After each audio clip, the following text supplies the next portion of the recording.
Shalom, puji Tuhan, selamat pagi Bapak Ibu Saudaraku. Ya, terima kasih buat kehadirannya, kita boleh bersekutu bersama-sama. Bagi yang baru pertama kali hadir, saya sambut selamat datang. Ya, dan beberapa saya lihat keluarga juga yang sudah biasa datang temani anak ikut hadir. Ya, puji Tuhan. Nah, puji Tuhan, dalam 3 minggu secara acak kita sudah berbicara banyak tentang tertanam di gereja lokal. Lalu 2 minggu yang lalu saya menyampaikan tema juga tentang keindahan dari gereja lokal. Dan hari ini kita belajar tentang komitmen pada gereja lokal atau komitmen di gereja lokal. Nah, saudara yang saya kasih, sungguh ketika saya menyiapkan ini banyak hal yang Tuhan sampaikan berbicara kepada saya untuk meneguhkan betapa perlunya kita punya komitmen kita kepada Tuhan. Saudaraku yang saya kasih dalam Tuhan Yesus Kristus, apa sebenarnya gereja lokal? 2 minggu lalu sudah saya sampaikan, saya compare antara gereja universal dan gereja lokal. Gereja lokal itu adalah gereja setempat, local church, gereja setempat. Kalau kita lihat di Alkitab, ada gereja Efesus, tempatnya di Efesus. Ada gereja tempatnya di Korintus, di Roma, di Filipi, di Tesalonika, dan lain sebagainya.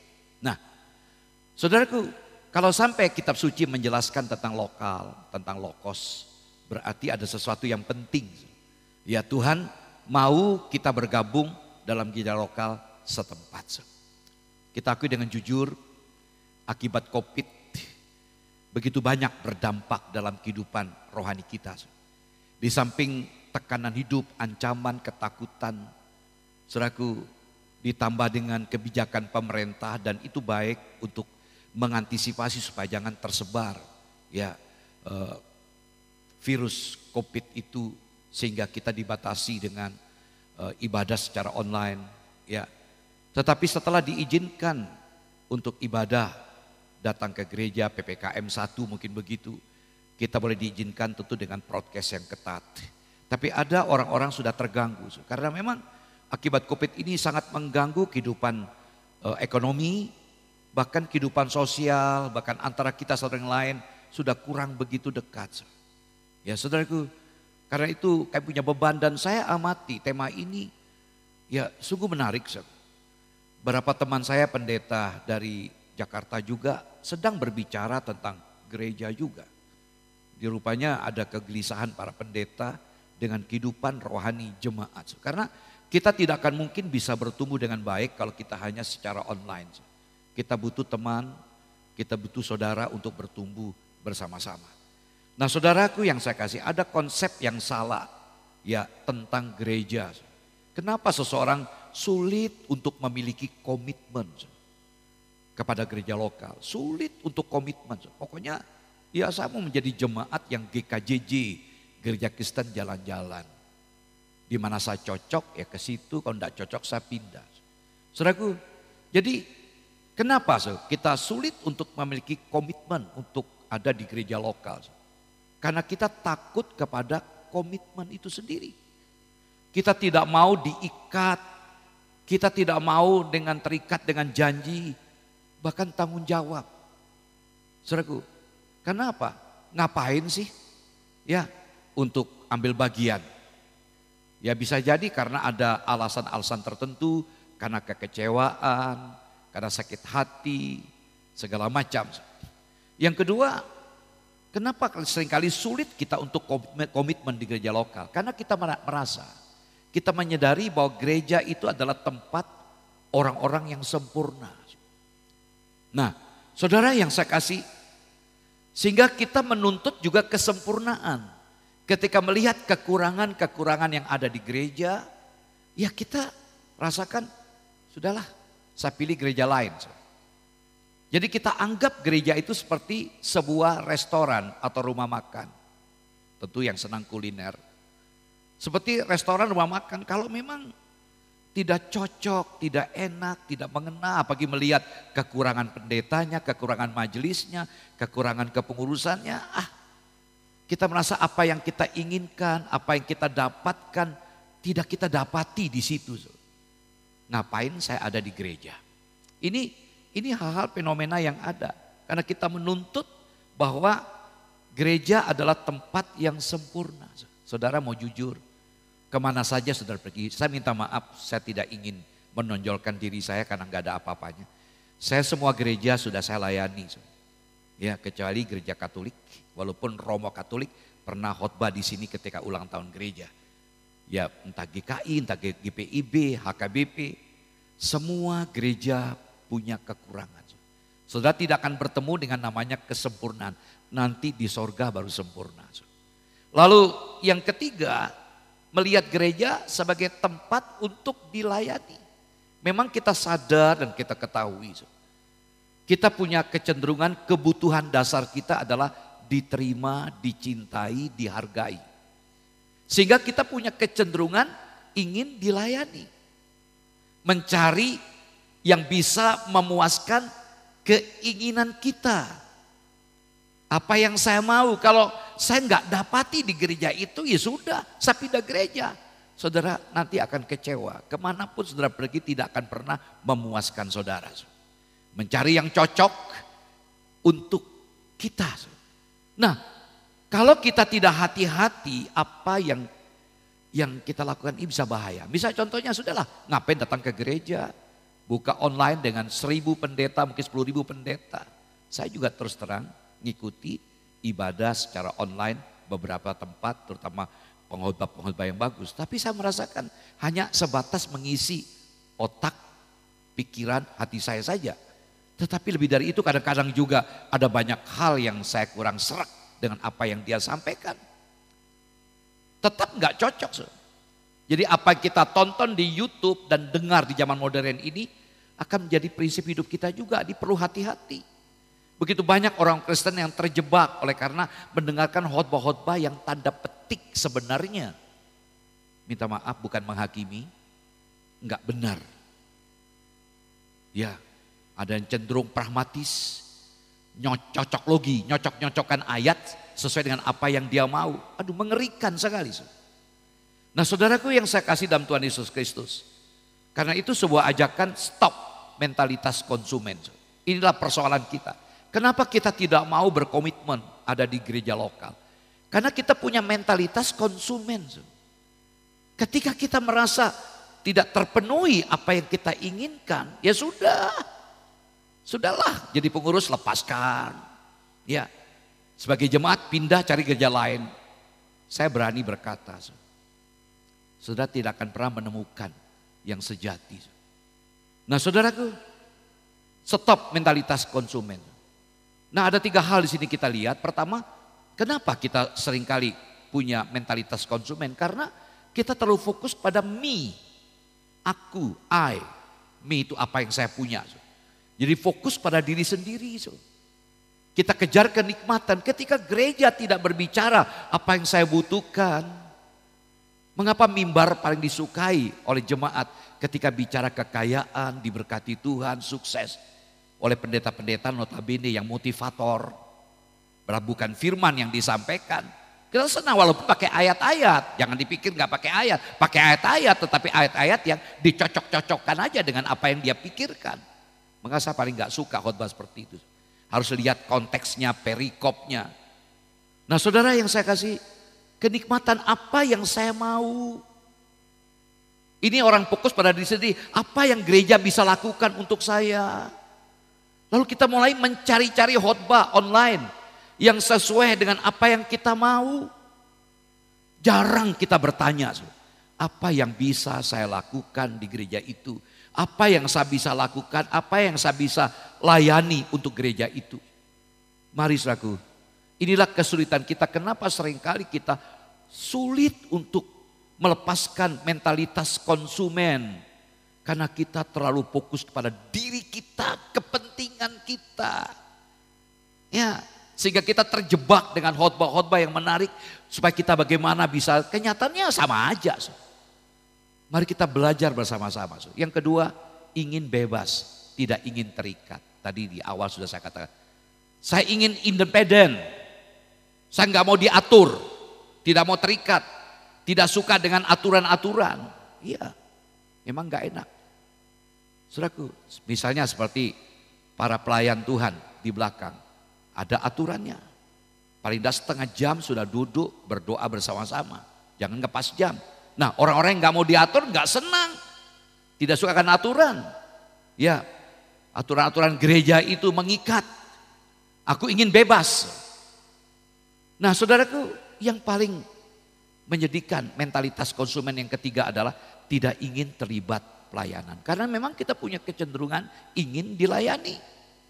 Cenderung berperan sebagai penonton. Kayak nonton bola. Kita kan paling ahli. Kalau nonton bola lebih hebat kita daripada pemainnya.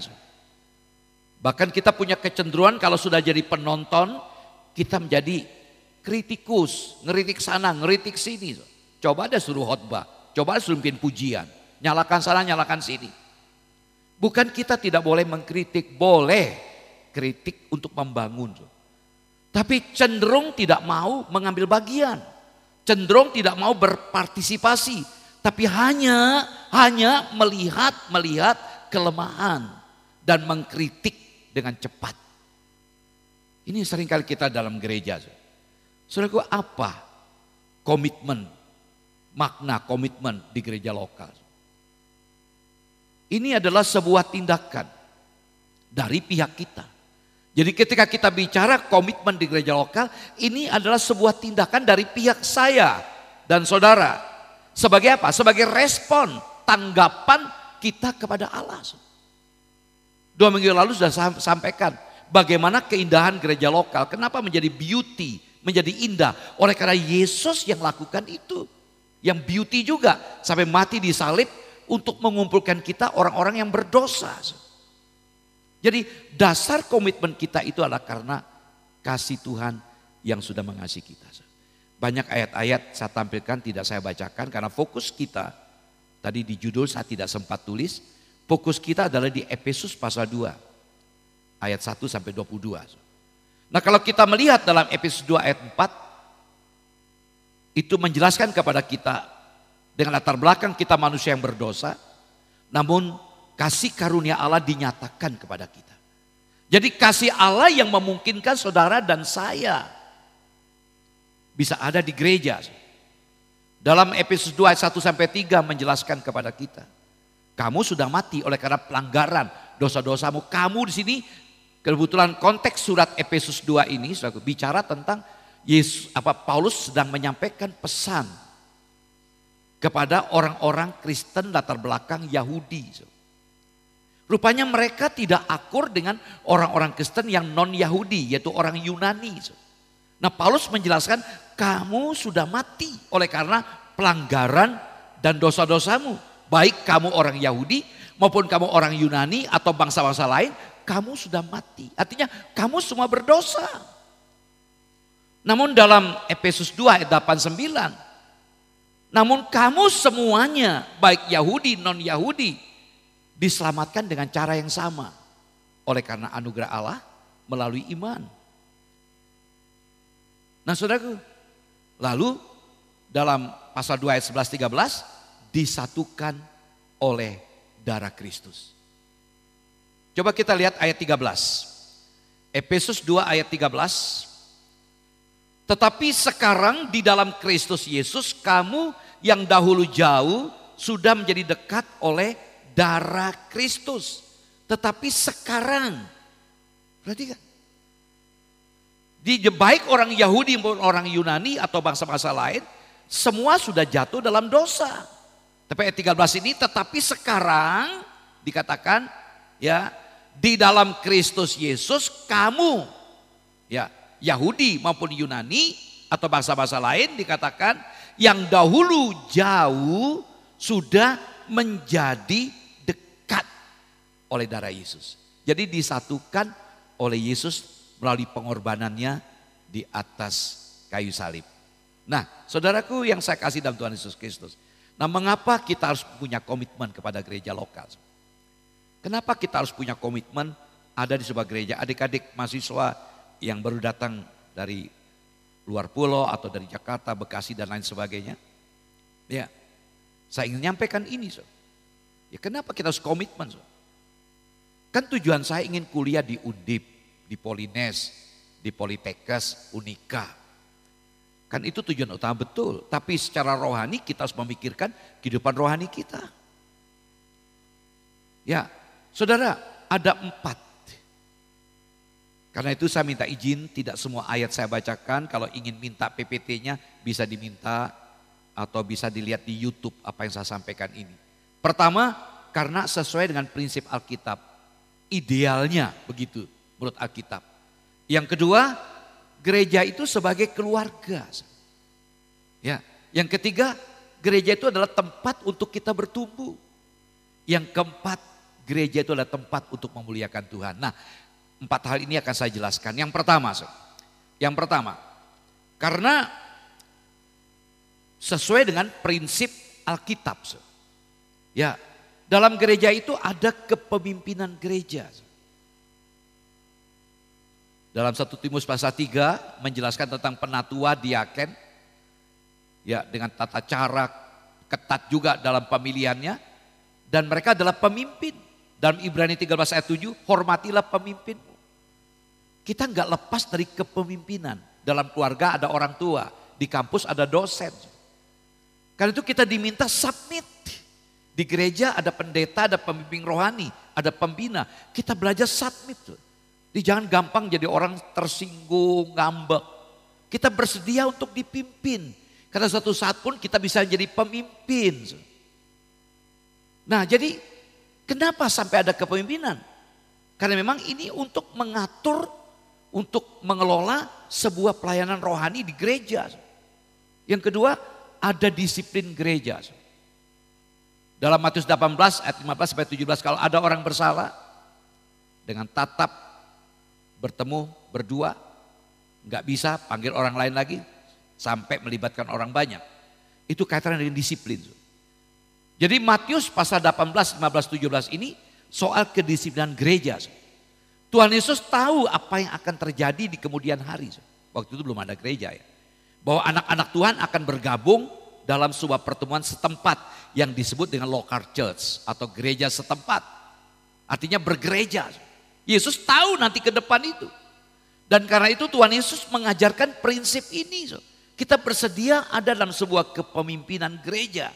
Ada bapak rohani kita. Sebagai contoh, sebuah kantor, sebuah sekolah atau sebuah universitas akan menjalankan disiplin. Ya kalau mereka tidak benar. Nah demikian juga halnya dengan sebuah gereja. Karena tidak bisa gereja, kantor atau universitas mendisiplinkan orang yang tidak aktif di sana. Ini menunjukkan adanya gereja lokal. Kita bisa lihat 1 Korintus misalnya pasal 5 ayat 9 sampai 13. Saudaraku yang saya kasih dalam Tuhan Yesus Kristus. Jadi disiplin ada, karena terus terang namanya kita bicara murid. Orang sebutan Kristen di Alkitab sangat sedikit. Tapi bicara murid sekian ratus istilah. Murid berarti kita bicara murid Kristus berarti pengikut Kristus. Ketika bicara murid dalam bahasa Inggris kata murid disciple. Nah kata disciple memiliki akar kata sama dalam bahasa Inggris kata disiplin. Kita nggak lepas. Ya terus terang saya pun perlu disiplin diri. Tadi pagi 2:30 saya bangun. Dan gak bisa tidur. Ya sudah mau bagaimana. Terus menyiapkan dan tidak mau terlambat. Itu cara-cara. Kenapa? Kita perlu mendisiplinkan diri kita. Dan kadang-kadang kita perlu didisiplinkan. Nah di gereja lokal itulah tempat. Mengapa banyak orang gak siap. Ketika ada kesalahan dalam apa? Disiplin ngambek, pindah gereja. Protes. Bahkan tidak sedikit yang namanya pendeta. Ketika didisiplinkan langsung cabut. Bila perlu kalau dia gembala dia akan ganti merek gerejanya. Gak bersedia untuk didisiplinkan. Lalu yang keempat ada dorongan atau peringatan untuk datang beribadah. Ibrani 10:25 mengatakan janganlah kita menjauhkan diri dari pertemuan-pertemuan ibadah kita. Ini sebuah ajakan.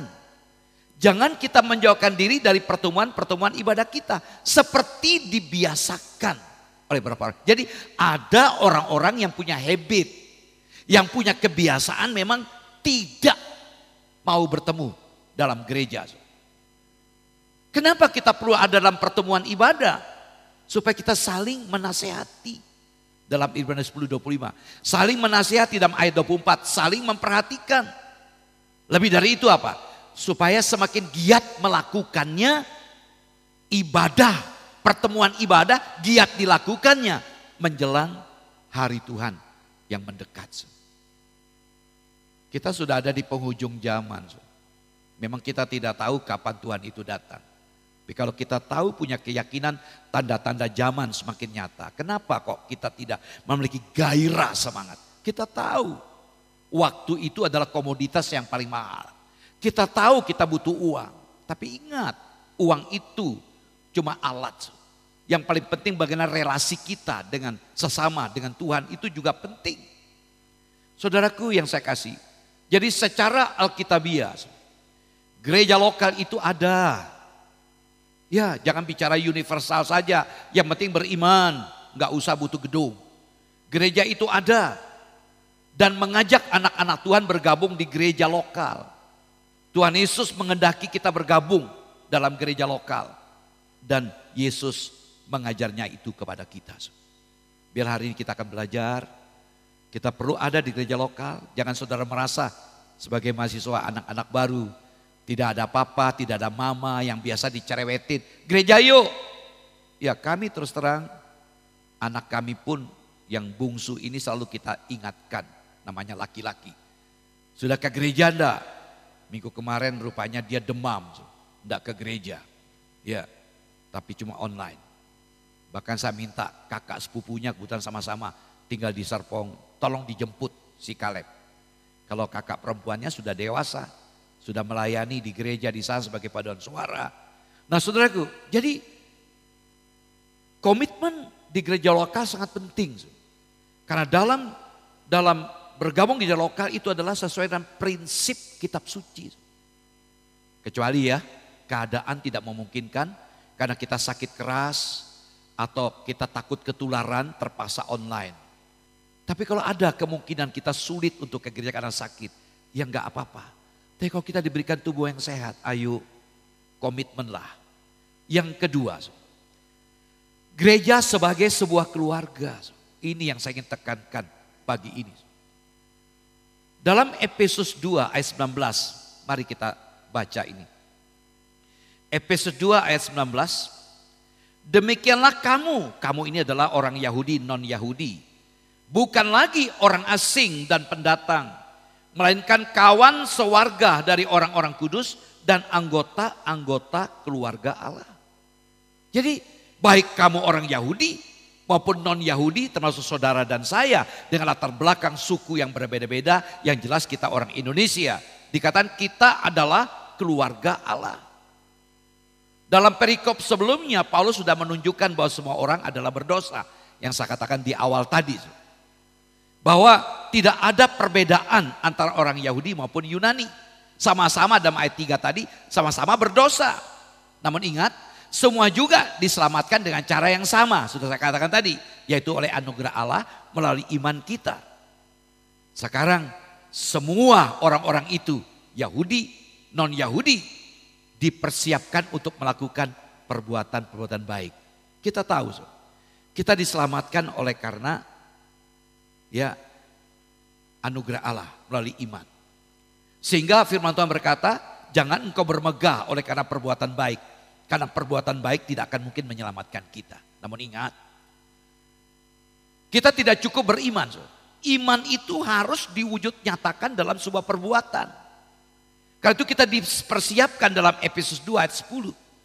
Untuk melakukan perbuatan baik. Yakobus berkata dalam Efesus 2, dalam Yakobus pasal 2 dikatakan bahwa iman tanpa perbuatan adalah mati. Tolong garis bawahi ini. Kenapa gereja itu sebagai sebuah keluarga? Ada kaitan erat dengan misi ini. Melakukan hal yang baik. Nah, puji Tuhan. Saudaraku, kita disatukan oleh Allah dalam Kristus. Tadi sudah kita baca ayat 13. Dulu kita jauh, sekarang menjadi dekat oleh karena darah Yesus. Jadi persatuan perseteruan atau permusuhan rasial antara Yahudi dan non-Yahudi sudah berlangsung berabad-abad pada waktu itu. Banyak peristiwa pahit yang turut memperburuk keadaan pada waktu itu. Sekarang mereka menjadi Kristen. Berbagai labelisasi yang bersifat negatif terus bermunculan.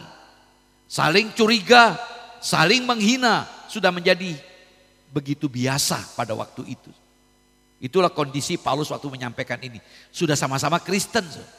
Ada label-label negatif. Ngecap. Kamu Yahudi, kamu non-Yahudi. Namun puji Tuhan, Allah tidak berdiam diri. Sejak awal Dia menciptakan manusia supaya manusia itu menjadi penolong. Kejadian 2:18, tidak baik manusia itu seorang diri saja. Kita butuh orang. Kamu butuh teman penolong yang sepadan. Jadi makhluk manusia itu diciptakan, dirancang sebagai makhluk sosial. Kita nggak bisa sendirian, kita butuh teman. Dan juga penjaga. Ketika Allah menegur Kain yang membunuh adiknya Habel. Manusia dirancang sebagai penolong dan penjaga. Jadi saat manusia itu gagal mencapai hal ini. Luar biasa, Allah tidak biarkan. Karena Allah ciptakan manusia dengan alasan kuat sebagai pilot projectnya dalam dunia ini. Misi Allah nggak bisa boleh berhenti oleh karena sikap-sikap manusia ini. Sehingga Allah tidak berdiam diri. Allah bertindak dengan caranya sendiri. Dua kubu yang dulu terpisah. Terpisah jauh namun sekarang didekatkan melalui pengorbanan Yesus. Yesus membawa perdamaian untuk kedua pihak. Mari kita lihat dalam ayat 14. Efesus 2 ayat 14. Karena Dialah damai sejahtera kita yang telah mempersatukan kedua pihak dan yang telah merubuhkan tembok pemisah, yaitu perseteruan. Menarik ya. Dikatakan Dialah Yesus damai sejahtera kita yang sudah mempersatukan, perhatikan, kedua pihak dan yang telah merubuhkan tembok pemisah, yaitu perseteruan. Ayat 15. Ayat 15. Sebab dengan matinya sebagai manusia, Ia telah membatalkan hukum Taurat dengan segala perintah dan ketentuannya. Untuk apa? Menciptakan keduanya menjadi satu manusia baru di dalam dirinya. Perhatikan ini. Dan dengan itu mengadakan damai sejahtera. Lalu ayat 17. Ayat 17. Ia datang dan memberitakan damai sejahtera kepada kamu yang jauh dan damai sejahtera kepada mereka yang dekat. Perhatikan kata damai. Diulang berapa kali ketika saya bacakan tadi. Kata damai diulang 4 kali. Ayat 14, ayat 15, lalu ayat 17 2 kali. Kata damai atau damai sejahtera dalam bahasa Ibrani sangat dekat dengan kita, yaitu kata shalom. Nah dalam bahasa Yunani kata damai ini dari kata irene. Semoga ada saya tulis ya. Iya. Kata irene. Mengapa ada wanita namanya Irin? Jadi jangan sampai namanya Irin tidak damai ya. Irene. Saudaraku, jadi 4 kali disebutkan. Nah saudara yang saya kasih dalam Tuhan Yesus Kristus. Ide tentang dua menjadi satu muncul berkali-kali dalam bagian ini. Ya, coba kita lihat ayat 16-18 yang lain sudah kita baca. Saya tambah ayat 16. Dan untuk memperdamaikan keduanya dalam satu tubuh dengan Allah oleh salib, dengan melenyapkan perseteruan pada salib itu. 18. Karena oleh Dia kita kedua pihak dalam satu roh beroleh jalan masuk ke dalam Bapa. Jadi kita melihat ini kata damai berkali-kali muncul. Belum termasuk kata mempersatukan yang sudah kita baca tadi ayat 14. Mempersatukan dan memperdamaikan. Wow, ajaran Tuhan luar biasa ya. Allah tidak mau kita bersih tegang satu dengan lainnya. Ya, ada damai supaya ada irene untuk menyatukan. Sangat ironis kalau sampai kita masih menyimpan kebencian satu dengan lain. Jadi saudaraku, inti pendamaian berkaitan dengan hukum Taurat. Hukum Taurat sudah dibatalkan melalui pengorbanan Yesus. Nah, sekarang bagaimana pokok perseteruan ini dilenyapkan dan semua orang itu diperdamaikan? Kita lihat pertama, pengorbanan korban Yesus yang sempurna. Yesus mati di salib sempurna, menggenapi semua tuntutan dan perintah Taurat. Yesus datang untuk menggenapi. Sehingga bangsa Yahudi tidak patut membanggakan diri atas Taurat. Bagi mereka Taurat itu sampai hari ini. Taurat segala-galanya. Pokoknya inti Alkitab kita itu perjanjian lama mereka masih pegang. Jadi orang Yahudi dengan kita itu punya kitab yang sama, yaitu Kejadian sampai Maliaki. Perjanjian baru nggak percaya. Mereka bisa bercerita, saya punya teman banyak di sana, bercerita tentang Yesus, tapi mereka tidak percaya bahwa Yesus itu Tuhan. Nah, mereka begitu bangga ya dengan Taurat. Namun ingat, mereka terbukti gagal dalam memenuhi persyaratan. Ya, persyaratan. Segala gagal dalam melakukan perintah, tuntutan-tuntutan yang ada dalam kitab Taurat. Mereka gagal. Mereka punya Taurat, mereka punya hukum Taurat, tapi mereka gagal. Saudaraku, bangsa-bangsa lain juga berdosa di hadapan Allah. Jadi bukan hanya orang Yahudi saja, bangsa lain saya katakan tadi. Dengan demikian tidak ada perbedaan antara keduanya. Roma 3:23 mengatakan semua manusia telah berbuat dosa dan telah kehilangan kemuliaan Allah. Jadi baik orang Yahudi yang punya Taurat, orang bukan Yahudi yang gak punya Taurat sama-sama berdosa. Lalu kita melihat penggenapan Taurat dalam Kristus menunjukkan bahwa apa? Bahwa semua orang berada pada posisi yang sama. Yahudi dan Yunani, bangsa lain dalam posisi yang sama. Sama-sama gagal, sama-sama bersandar juga kepada karya Yesus yang sudah dinyatakan di atas kayu salib. Artinya tidak ada yang lebih daripada yang lain. Yahudi, Yunani, bangsa-bangsa lain sama di mata Allah. Tolong kerangka berpikir ini tolong ada ya, ditangkap dulu. Baru nanti aplikasinya. Yang kedua, memperdamaikan keduanya dengan Allah. Kita sudah baca ayatnya. Jadi hukum Taurat itu digenapi oleh pengorbanan Yesus. Yang kedua, kematian Yesus itu untuk memperdamaikan orang Yahudi, orang Yunani, bangsa-bangsa lain dengan Allah. Ingat, akibat dosa Allah murka. Jadi kematian Yesus di atas kayu salib untuk apa? Melenyapkan murka Allah. Sehingga ada namanya konsep pemuasan. Kalau saudara belajar dalam teologi keselamatan soteriologi, itu menyinggung tentang ada konsep pemuasan. Bapa senang banget. Walaupun Yesus harus bertarung, bergumul. Sampai Yesus berkata juga di atas kayu salib, Eloi, Eloi, lama sabachthani. Bapa, mengapa engkau tinggalkan aku? Tapi kematian Yesus menjadi substitusi pengganti dosa manusia. Membuat hati Bapa puas. Sehingga seluruh umatnya, baik Yahudi yang menjadi umat pilihan Allah yang begitu sombong dengan hakikat mereka, sekarang tidak boleh merasa superior.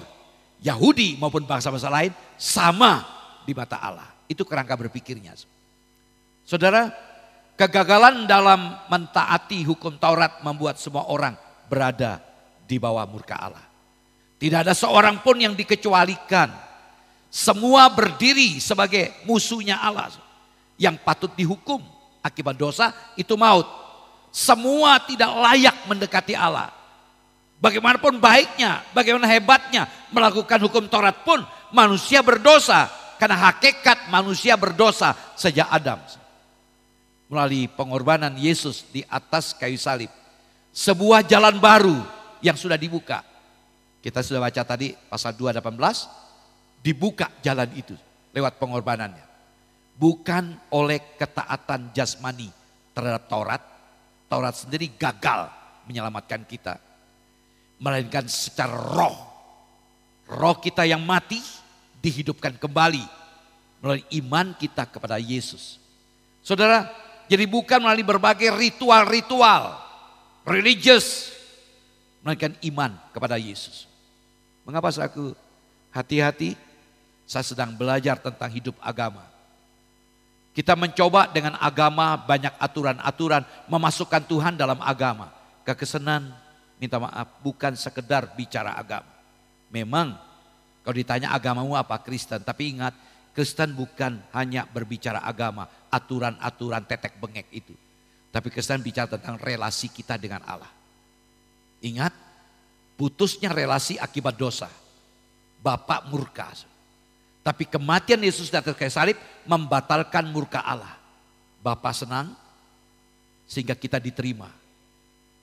Baik Yahudi maupun bangsa-bangsa lain. Karena kita beriman.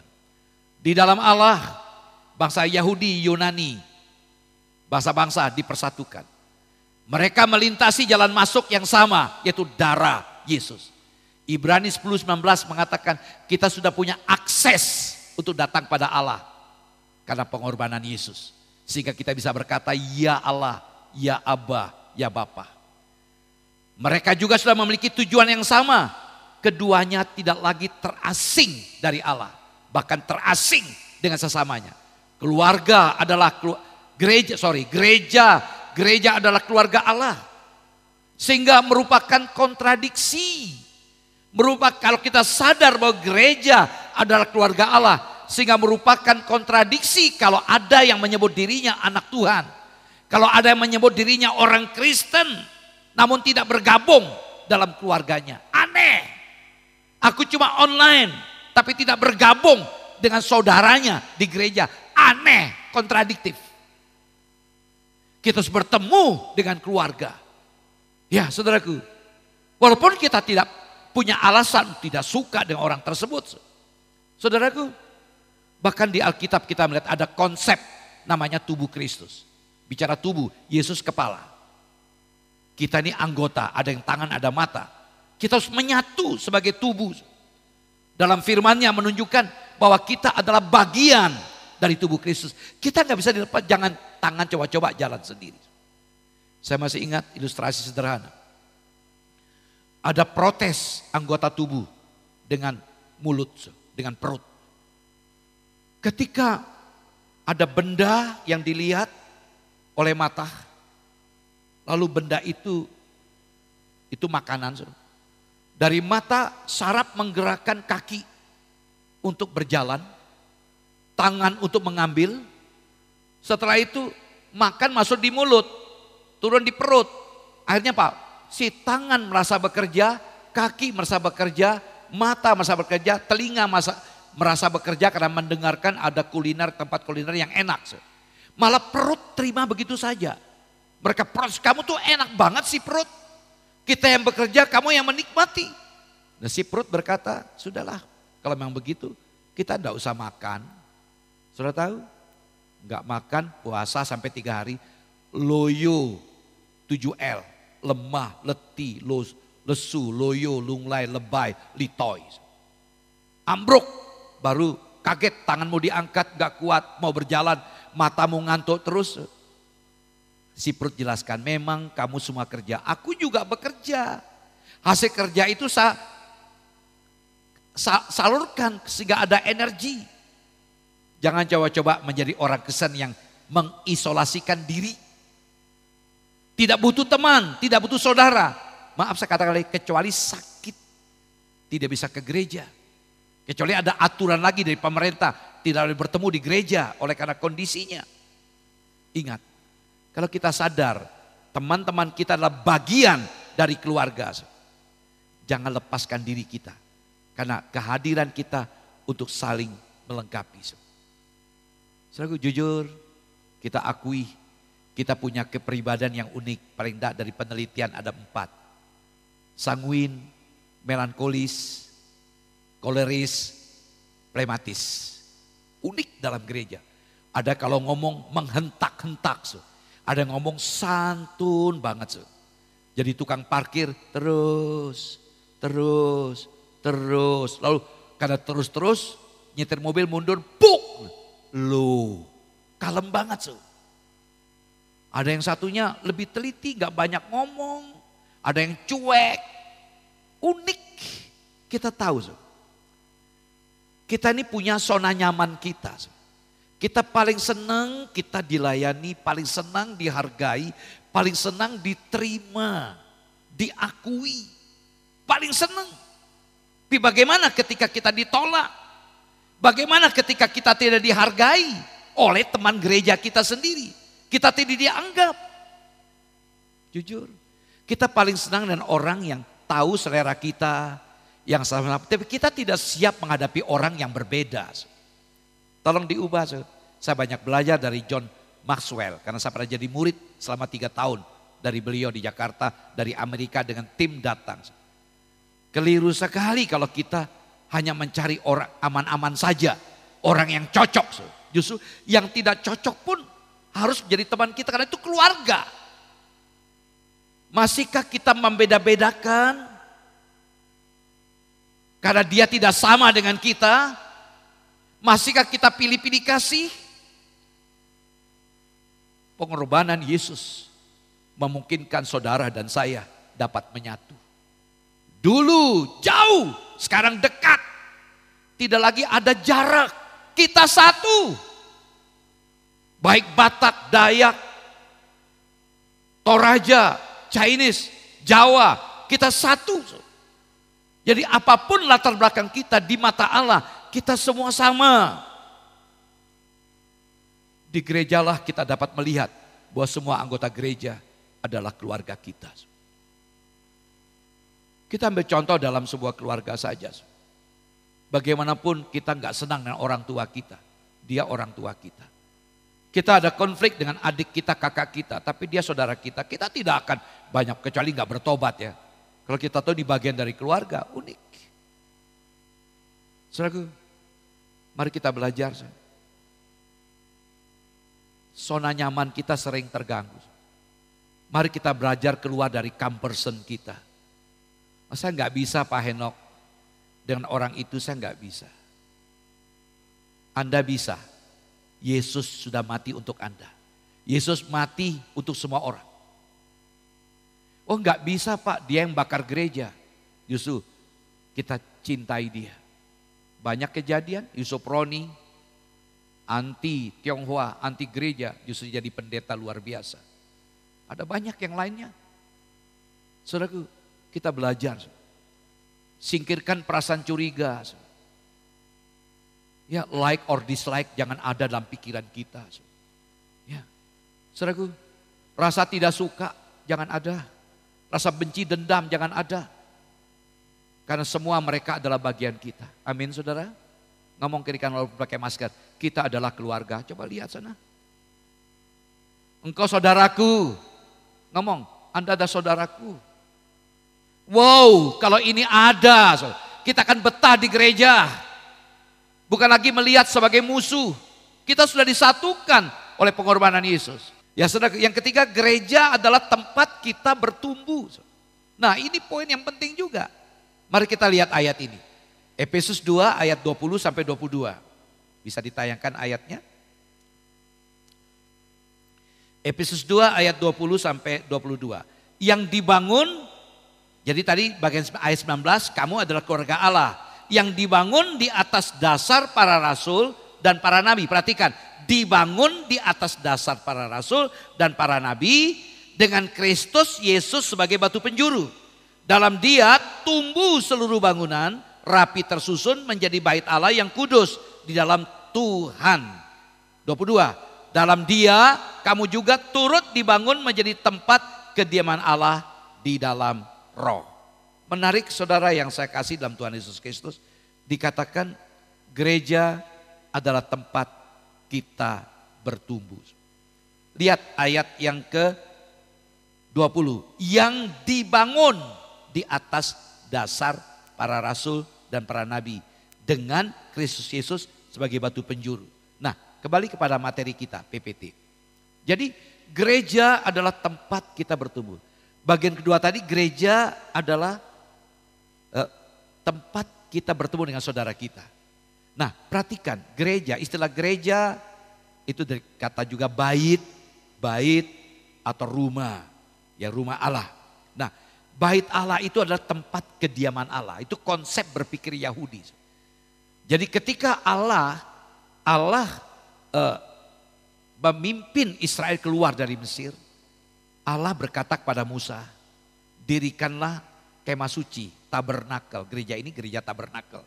Dirikan kemah suci. Tujuannya apa? Keluaran 25 ayat yang ke-8. Supaya aku berdiam di tengah-tengah kamu. Jadi bait Allah tempat kediaman Allah. Ada dua hal. Pertama dasar, yang kedua batu penjuru. Yang kita baca tadi. Dasarnya apa? Rasul-rasul, nabi-nabi dikatakan yang dibangun di atas dasar para rasul, nabi-nabi. Ini bukan ditujukan kepada pribadinya rasul atau nabi. Atau ditujukan kepada orangnya. Juga tidak kepada jabatannya, baik rasul atau nabi. Tetapi ini ajaran. Jadi dibangun berdasarkan ajaran perjanjian lama dan perjanjian baru 66. Kitab 39 PL, 27 PB, seluruh Alkitab. Jadi mari kita dasari. Untuk bertumbuh dasarnya adalah Alkitab. Saya lagi sedang menyusun untuk value. Nanti akan pakai lampu. Ada dari kata penting. Karena gereja ini Bethel, tabernakel Bethel. Ya saya akronim dalam bahasa Inggris. Ya Bethel, B-nya itu Bible, Alkitab di tempat pertama. Ya lalu E itu excellent, belajar memberikan terbaik. T itu kemarin saya sedang lagi susun, T itu teachable, mau diajar. Lalu E lagi experience God, mengalami Tuhan. Lalu L love, kasih. Nah saudaraku, jadi ajaran Alkitab. Jadi dasar kita bertumbuh adalah ajaran Alkitab. Bukan oleh karena saya senang kamu maka saya senang kamu juga. Karena aku disenang oleh kamu, aku senang kamu juga. Sehingga kita betah di gereja. Bagaimana ketika kita ditolak? Yang kedua, Kristus sebagai batu penjuru. Gereja yang benar harus berdasar, perhatikan, pada Kristus. Bukan karena pendetanya baik. Bukan karena pemimpin gerejanya baik. Yesus sebagai batu penjuru dan firman Tuhan. Puji Tuhan. Nah saudara yang saya kasih, jadi kita melihat di sini, kita diselamatkan dan dipanggil untuk bergabung bersama dengan orang lain yang berdosa. Namun sudah ditebus di gereja lokal masing-masing karena bisa bertumbuh bersama-sama dengan dia. Perhatikan, menjadi bangunan dalam ayat tadi. Batu-batu yang bertumbuh. Karena dalam gereja lokal kita akan bertumbuh. Batu bata disusun, ditumpuk-tumpuk jadi sebuah gedung. Itu gambaran kita. Dalam kelompok sel, kita akan segera jalankan komsel dengan sistem pemuridan. Belajar bersama-sama untuk mengabdi kepada Tuhan Yesus. Jadi basically-nya adalah Kristo, Yesus jadi pusat. Nah saudaraku yang saya kasih dalam Tuhan Yesus Kristus. Gereja adalah persekutuan orang-orang percaya kepada Yesus. Jadi saat kita bersama-sama kedinamisan itu akan membuat kita bertumbuh. Enggak mungkin lah kita bisa bertumbuh kalau kita isolasikan diri. Kita hanya online, enggak ketemu teman, enggak bisa. Ya, enggak bakalan Anda bisa bertumbuh. Mari kita lihat Efesus 4 ayat 13 sampai 14. Tolong ditayangkan. Sampai kita semua telah mencapai kesatuan iman dan pengetahuan yang benar tentang anak Allah. Kedewasaan penuh dan tingkat pertumbuhan yang sesuai dengan kepenuhan Kristus. Sehingga kita bukan lagi anak-anak yang diombang-ambingkan oleh rupa-rupa angin pengajaran. Oleh permainan palsu manusia dalam kelicikan mereka yang menyesatkan. Jadi kita bisa menjadi dewasa. Tidak lagi seperti anak-anak yang gampang diombang-ambingkan pengajaran. Kita perlu bertumbuh. Ya, Mark Dever dalam bukunya 9 Tanda Gereja yang Sehat, beliau berkata seperti ini. Anda seharusnya Tidak bergabung dengan gereja untuk diselamatkan. Jangan kita berpikir datang ke gereja untuk diselamatkan. Kita orang-orang sudah diselamatkan lewat iman kita kepada Yesus. Tapi Anda mungkin ingin bergabung dengan gereja untuk apa? Untuk membantu Anda dan saya memastikan bahwa Anda sudah diselamatkan. Jadi kalau kita sadar sebagai orang sudah diselamatkan, karena kita beriman pada Yesus, kita butuh saudara untuk bertumbuh bersama-sama. Saudaraku, sendiri mengisolasikan diri dari orang lain, tidak akan pernah terjadi perubahan, apalagi pertumbuhan. Tidak. Amsal 17 ayat 17 mengatakan, besi menajamkan besi, orang menajamkan sesamanya. Lewat gesekan-gesekan yang ada dalam gereja, ketika kita melayani, itulah tempatnya kita dibentuk karakter. Mengapa kalau ada orang yang mentalitasnya konsumen, gampang ngambek, gak akan bisa melayani. Mutungan, keluar dari grup, pada grup ada untuk sebuah komunikasi bisa dibangun. Maaf, itu mentalitas konsumen. Hanya me, aku, bukan Yesus. Maka dasarnya Kristus. Saudaraku yang saya kasih, di gereja lokal, tempat kita untuk berinteraksi. Tempat untuk kita berinteraksi dengan orang-orang yang antik, yang unik. Jujur aja, kita bisa jadi nggak suka dengan orang tersebut. Aku nggak mau dengan dia. Wah, untuk dia itu antik, unik. Justru Anda dipersiapkan. Orang yang tidak Anda sukai, jangan menghindar, hadapi orang tersebut. Sehingga terjadi perubahan. Saudara, kita berani berkata ikut Yesus, menyangkal diri, berkata tidak pada diri, pikul salib. Kenapa sih? Belum mati di salib. Cuma dikata-katain, kamu begini. Sudah tersinggung, ngambek. Belum disalib, ngomong kiri kanan. Belum disalib, ngomong kiri kanan. Belum disalib. Baru dikatai saja nggak mau terima. Dituding-tuding begini, sudah tersinggung. Jangan dituding, baru dikatain di WA saja, ngambek. Belajar dewasa. Kalau Anda punya orientasi kepada Yesus, ini bagian dari salib Yesus. Di situ kita mulai bertanya, ketika itu diperlakukan tidak baik, bertanya, Tuhan, apa yang kau mau dari perlakuan teman saya? Apa yang kau mau dari perlakuan pendetaku yang mungkin menyinggung perasaanku? Apa yang kau mau? Kalau Anda bisa begitu, Anda akan bertumbuh. Menghindar, Anda tidak akan pernah bertumbuh. Walaupun sudah khotbah, sudah melayani, nggak akan. Karena ego Anda yang akan Anda tonjolkan. Mari kita belajar. Kadang-kadang Tuhan berikan orang-orang yang antik, yang unik, yang jelek kepada saudara. Untuk berinteraksi menjadi orang yang dewasa, bertumbuh dalam Tuhan. Mungkin ini keras, tapi saya sampaikan ini. Kalau Anda punya fokus pada Yesus, harus ubah, bukan mentalitas konsumen. Biarlah Kristus, aku semakin direndahkan. Biar Yesus semakin ditinggikan. Haleluya. Tanggung jawab keanggotaan gereja dilihat sebagai suatu keistimewaan. Suatu keistimewaan. Ada di gereja sebuah keistimewaan. Privilege. Atau manfaat bagi kita. Berguna untuk pertumbuhan kita dalam Kristus. Bukan sebagai beban. Ada di gereja bukan beban. Jujur aja kalau kita ada like or dislike. Kita enggak senang ada di gereja. Beban. Bisakah kita belajar? Saat kita ambil bagian berpartisipasi dalam gereja lokal. Hal itu baik bagi kita. Karena kita bisa bertumbuh. Ambillah semua talenta yang Anda punya. Jangan lepaskan segala potensi Anda. Gunakan setiap talenta. Tadi dengan Lita saya katakan. Nanti ada pembekalan. Supaya adik-adik mahasiswa bisa ambil bagian pelayanan. Kita bisa bertumbuh. Kita punya kesempatan istimewa untuk melayani Tuhan. Dan memuliakan Tuhan. Tanggung jawab kita ini bukan sebuah beban. Tapi ada manfaat. Ada kegunaannya untuk kita bertumbuh. Ketika kita bergesek-gesekan. Jangan ngambek. Jangan marah. Tanya kepada Tuhan. Berlutut. Jangan pakai mulut. Berlutut. Tanya Tuhan apa yang kau mau di balik ini. Walaupun kita benar. Di situ kita akan dibentuk. Sehingga kita bisa bertumbuh. Puji Tuhan. Yang terakhir yang keempat. Gereja adalah tempat untuk kita memuliakan Tuhan. Seringkali kita berkata, ya aku ingin memuliakan Tuhan. Memulihkan Allah dengan memberikan sesuatu contoh, teladan, kehidupan yang saleh. Kalau kita belajar surat Roma, ini ke depan 2 minggu lagi saya akan bicara ini. Surat Roma mengajarkan kepada kita bahwa memuliakan Allah adalah dengan mempersembahkan tubuh ini. Ya. Roma 12 ayat 1 dan 2, mempersembahkan tubuh ini. Yang salah satu implementasikan orang yang menyerahkan tubuhnya sebagai persembahan yang kudus, yang hidup, yang kudus, yang berkenan pada itu adalah bila sejati.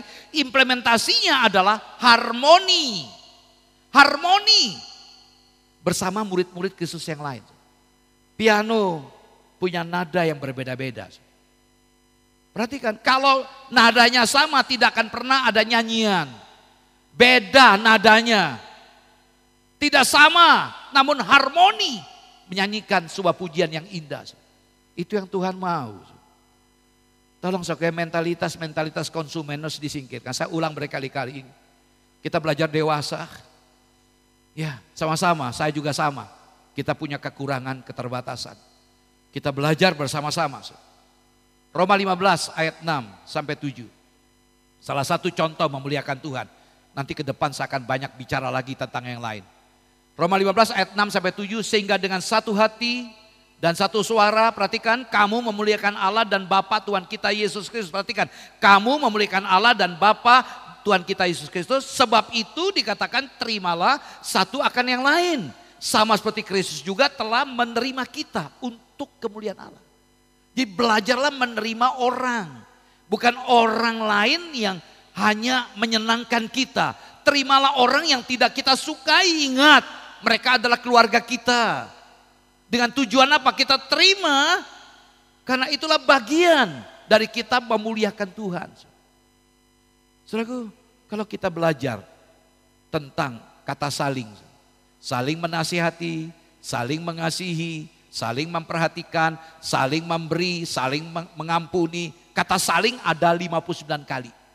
Ini ada bukunya. Wah, itu buku lama, buku wajib waktu saya kuliah harus baca. Ya, jadi tentu hanya bisa kita lakukan saat bergabung di gereja lokal. Enggak bakalah di online kita saling memperhatikan ketemu. Ketika ketemu kita lihat mukanya, mimiksnya. Ada pergumulan di situlah kita saling memperhatikan, saling menasihati, saling mendoakan. Mari saudara, memuliakan Tuhan. Kita belajar berinteraksi dengan orang lain. Dan kemuliaan Tuhan nampak di saat gereja lokal berkomitmen bersama. Saling menumbuhkan, saling mengasihi, saudaraku, satu sama lain. Tentunya sebelum bergabung, perhatikan, tentunya sebelum bergabung di gereja lokal, kita harus memikirkan secara serius. Ini serius, gereja punya kekurangan. Ketika gereja tersebut mengabarkan Kristus, ketika gereja tersebut mengabarkan Kristus, saling mengasihi, dan ingin meninggikan Kristus, maka disitulah Anda bergabung. Jadi Anda tidak usah curiga dengan gereja. Kalau gereja itu meninggikan Yesus, memuliakan Yesus, Anda bergabung di gereja itu. Ya, di situ Anda bergabung. Kita memberikan diri kita di gereja itu. Kita dedikasi, mengabdikan diri kita melalui gereja lokal tersebut. Perhatikan ini.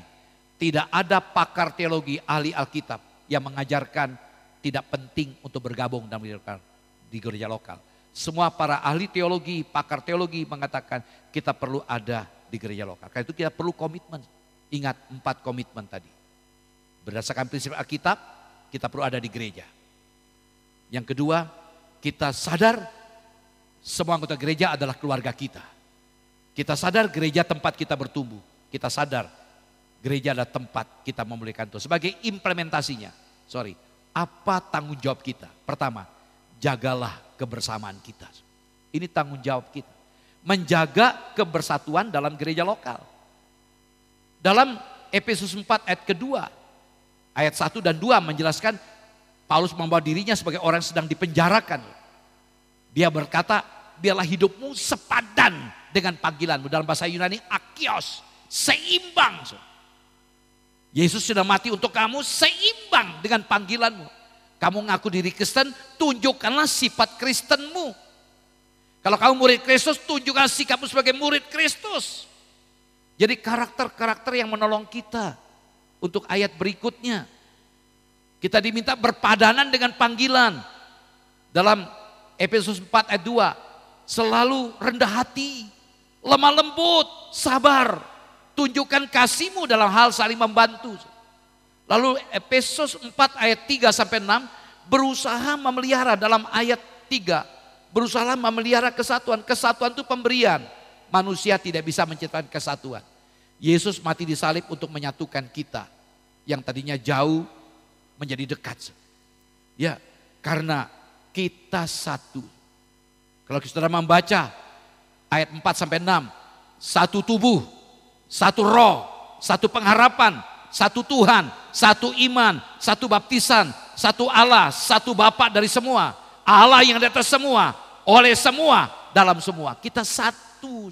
Walaupun suku kita berbeda-beda, latar belakang sosial berbeda-beda, kita satu. Ketika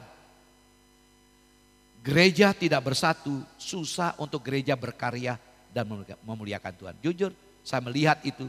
Kalau dalam gereja tidak lagi bisa ada satu, tidak ada kekompakan, maka gereja tidak bisa buat sesuatu yang banyak, ide banyak, gagasan banyak, tidak bisa buat banyak.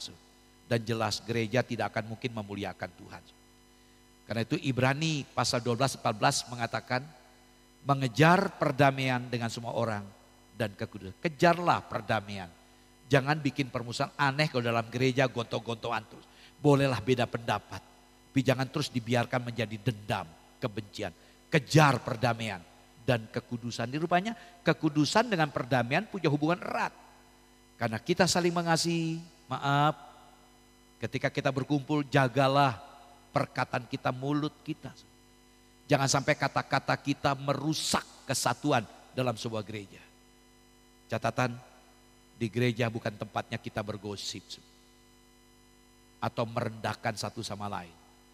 Mari belajar, dia adalah saudara saya, dia adalah keluarga saya. Tanggung jawab yang kedua, melayani Tuhan Yesus di gereja lokal.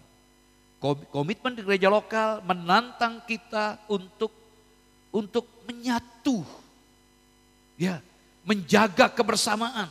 Yang kedua, implementasi kedua adalah kita melayani. Itulah efek dari komitmen kita di gereja lokal. Melayani. Dalam Efesus 4 ayat 7 kita diberikan karunia-karunia berbeda-beda, talenta. Kita diberikan potensi-potensi yang berbeda. Supaya kita gunakan setiap potensi untuk kepentingan bersama dan Tuhan dipermuliakan. Di setiap kali kita sadar ini, kita jangan berdiam diri. Setiap kita diberikan karunia berbeda-beda, talenta berbeda-beda, selaras ukuran kita dan tujuan karunia diberikan hanya satu, untuk melayani Tuhan. Bukan untuk mencari ketenaran. Ya, bukan cari popularitas diri, untuk melayani Tuhan. Dan apa yang sudah Tuhan berikan kepada saudara dan saya, hendaklah digunakan. Kalau Anda pintar nyanyi, ayolah. Kalau Anda bisa ngomong anak sekolah minggu, di bawah itu ada sekolah minggu, gurunya masih kurang. Ayo, walaupun ibu-ibu, bapak-bapak, ambil bagian. Mulia, saya merasakan. Anak-anak yang saya didik waktu kecil jadi besar-besar, mereka adalah penolong-penolong luar biasa di masa tua kita. Jujur. Ya, jangan jadi penonton. Ya, gampang jadi penonton, saya katakan di awal tadi, ngeritik. Berpartisipasilah. Karena kita dirancang, didesain dari Kristus untuk gerejanya. Mari kita lihat ini. Kalau kita amati Efesus pasal 4 ayat 11 sampai 15, tidak usah kita baca, ini inti ayatnya. Tuhan memberikan siapa? Jabatan, ya, jabatan, lima jawatan. Ada rasul, nabi, pemberita Injil, gembala-gembala, pengajar-pengajar. Kalau saya intikan, Tuhan memberikan hamba Tuhan untuk kita. Tadi saya katakan, hormatilah pemimpin. Dalam gereja kita komitmen di gereja lokal karena ada pemimpin rohani. Nah, pemimpin rohani untuk apa? Untuk dalam ayat 12, untuk memperlengkapi. Kata memperlengkapi dari kata Yunani, katartizo, memberdayakan, bukan memperdaya, memberdayakan, memampukan. Jadi tugas hamba Tuhan di sini mengapa kita sebagai jemaat, kita siap dibimbing, mungkin belum bisa. Pak, saya sudah tua, ada banyak hal yang bisa kita lakukan untuk Tuhan. Mendoakan hamba Tuhan, mendoakan gereja. Ada banyak hal yang bisa, bagi kita punya uang lebih, kita dedikasikan uang kita. Itu cara memuliakan Tuhan. Nah, dilengkapi. Siapa yang dilengkapi? Orang kudus, bukan orang yang tinggal di kota kudus. Orang yang sudah dikuduskan oleh Tuhan. Untuk apa? Pekerjaan pelayanan. Untuk apa? Pembangunan tubuh Kristus. Jadi kita disiapkan. Kalau intinya saya lihat di sini, pekerjaan pelayanan adalah misi. Yang kedua adalah pembinaan. Jadi kita semua siap jadi mentor-mentor, jadi kakak-kakak pembimbing rohani bagi yang lain. Nah, sampai apa? Sampai mencapai. Jadi ada target. Jadi hamba Tuhan menyiapkan jemaat untuk misi penginjilan dan untuk pembinaan jemaat sampai mencapai apa?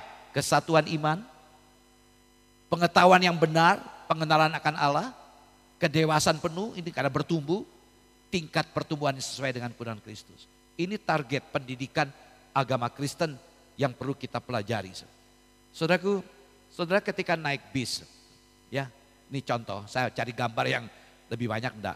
Di atas bis, sopir lagi fokus nyetir mobil.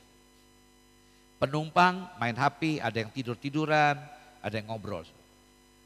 Sepertinya seperti bis ya, gereja ini begitu ya. Pendetanya nyopir, jemaat ya santai-santai aja. Coba kau semua ambil bagian.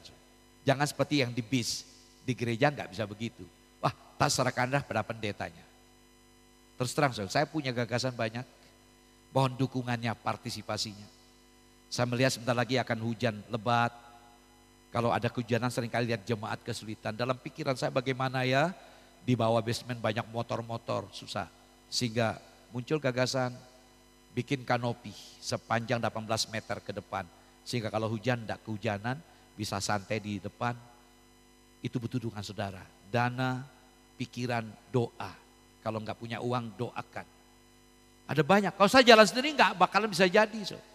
Ada banyak hal ingin dicet karena ini kaitan dengan ibadah secara online juga. Kita tidak pungkiri, online tetap dibutuhkan. Tapi nanti sore sudah tidak lagi ada streaming, hanya pagi. Tapi tetap sore ada khotbah, potongan khotbah. Tidak ada nyanyian, bisa ikuti yang sore. Nah saudaraku, jadi bagaimana komitmen kita ya di gereja lokal. Ketika kita bergabung, itu sangat ditentukan dari komitmen kita kepada Yesus. Yesus yang bagaimana? Yesus sudah mengasihi saudara dan saya. Yesus sudah mati untuk saudara dan saya. Saya begitu yakin, kalau dalam konsep berpikir saudara karena Yesus sudah mati untuk Anda dan saya, saudara akan belajar memberi. Saudaraku, apakah kita setia berbakti? Apakah kita setia memberikan persembahan kepada Tuhan? Saya bersyukur dengan adanya COVID, tradisi ngedarkan kolekte sudah bukan menjadi gaya hidup. Walaupun gereja-gereja besar tetap ngedarkan kolekte. Saya enggak mau seperti itu. Tadi sempat diskusi istri saya juga, enggak usah. Ambil amplop, saya di awal sebelum ibadah sudah ambil, saya ngisi di amplop. Ada berapa amplop, sebenarnya saya ingin satu amplop, tapi banyak mungkin kesulitan, sudah ada berapa amplop perpuluhan. Ada pembangunan untuk kanopi, ada berapa isi sesuai dengan hati saudara. Bukan banyaknya, itu cara kita memuliakan Tuhan. Apakah kita mau belajar saling memperhatikan satu sama lain?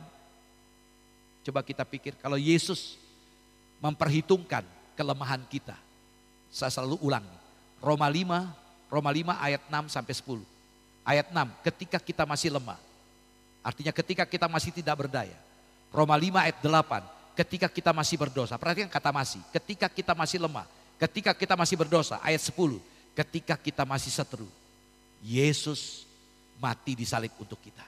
Jadi mengasihi orang itu jangan bersyarat. Kalau kamu baik, kalau kamu perhatikan saya, kalau kamu selalu traktir saya makan, baru aku mengasihi kamu. No. Kita selalu ngambil positifnya kalau menyenangkan hati kita. Belajar melihat saudara kita yang lain sebagai saudara. Saya tutup sebagai konklusi. Kristosentris. Jadi kita ada di gereja lokal, kita bisa punya komitmen kalau kita berpusat kepada Yesus, bukan yang lain. Kalau kita mengukur hidup kita berdasarkan pikiran kita, perasaan kita, mau kemauannya kita pakai banyak alasan, kadang tambah sadari kita berpolitik dalam gereja. Tapi kalau kita mau berpusat kepada Yesus, ajakannya stop mentalitas konsumen. Jangan bertanya sudah apa yang sudah gereja berikan kepada saya. Bertanyalah apa yang sudah Anda berikan untuk gereja. Entah pikiran, entah tenaga, entah uang, entah doa-doa saudara. Kalau fokus kepada salib, Yesus, nyatakanlah komitmen saudara sebagai respon kasih Allah yang sudah mengasihi saudara. Mari kita datang kepada Tuhan.